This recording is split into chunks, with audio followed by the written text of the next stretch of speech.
பிரபல தொழிலதிபர் சரவணா ஸ்டோர்ஸ் உரிமையாளர் யோகரத்னம் சென்னையில் இன்று காலமானார். அவருக்கு வயது 75.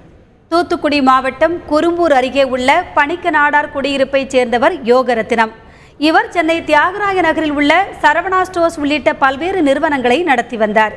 கடந்த சில வாரங்களாக உடல்நலக் குறைவால் அவதிப்பட்டு வந்த இவர் மருத்துவமனையில் அனுமதிக்கப்பட்டிருந்தார். இந்த நிலையில் இன்று அதிகாலை 3 மணியளவில் சிகிச்சை பலனின்றி அவர் உயிரிழந்தார். இதனையடுத்து தியாகராய நகர் ராமநாதன் தெருவில் உள்ள இல்லத்தில் அவரது உடல் அஞ்சலிக்காக வைக்கப்பட்டுள்ளது.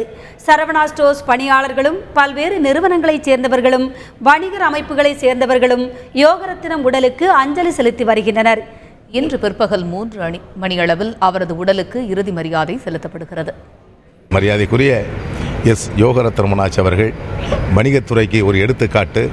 வணிகர்கள் என்று சொன்னால் குறிப்பாக ஆசிய கண்டத்தில் ஒரு சில்லறை வியாபாரத்தில் ஒரு பெரிய நிறுவனமாக இன்று ஒரு அடித்தளம் அமைத்திருக்கிறார்கள் என்று சொன்னால் அது வணிகத்துறைக்கு ஒரு சிறப்பு சேர்த்திருக்கிறார்கள்.